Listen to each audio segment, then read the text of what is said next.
Björn Pilot here. I'm at Ljungbyhed, which is a racetrack close to where I live.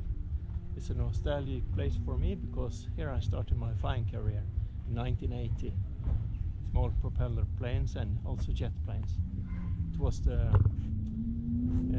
training airfield for the Swedish Air Force. Now we're doing track days here, Drivers Club Sweden, and it's interesting because we're driving a Mustang 2018 GT, and Ford has just recently revealed that they will make a Mach 1 Mustang for the 2021. The Mach 1 has got many of the features that we already did in our Mustang. Maybe they got inspired of it, but anyway, we can go through and see what we did on this one.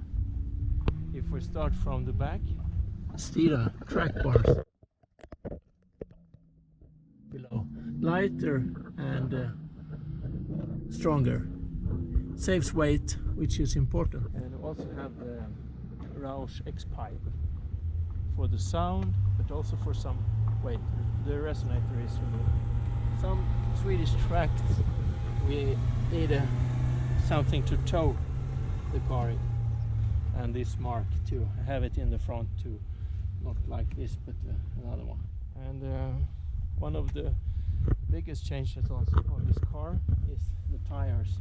We have Michelin Pilot Sport Cup 2 tires, 305/35 in the back on 11-inch rims. It's a bit of a problem in Europe because the 305/35 is not available. 305/30 you can get those in Europe, but that makes the rear tires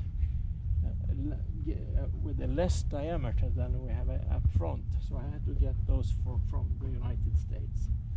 SVE R357 rims, only weights only 23 pounds or so, making it lighter. Have titanium lug nuts. I got those from Alessandro, Italian Stang. You should follow him on Instagram. He has a even more track-oriented Mustang, and it has given me lots of inspiration. The brakes are Bear Aerodynamics, and they are really efficient. You could look up front. They are two-piece with an aluminium hub, and saves at front. The front they save 3 kilos per wheel. That's a lot, and they bite really hard. They are not available on the Mach 1 Mustang, but they are important for this car. Up front we have the 285/35 tires. Standard is 255, so huge improvement. Aerodynamically, I have this carbon fiber spoiler adding to the downforce, and up front we have the splitter. I don't know the brand on it really, and I also have a tow hook here. If we look under the hood, we have some changes as strut tower brace, Mishimoto expansion tank, and the Roush cold air intake. Doesn't give so extra horsepower, but the strut I think is important. And below I have a Steeda ultralight brace. It's just a brace over. It is not a K brace, but it's the lighter, just a rod between the structure.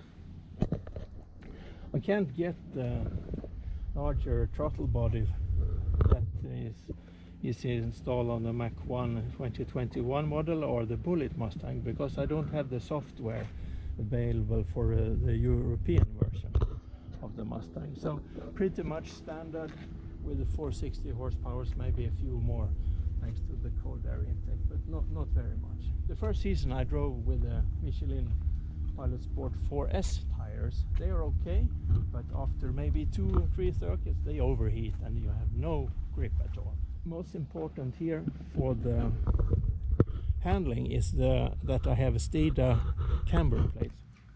Here you can see the Pilot Sport Cup 2S tires they don't work in the rain, so can't use them for street driving really, only when it's dry. But with the minus 2.5 degrees of camber, I can put on the Pilot Sport 4S tires and use the car on the street.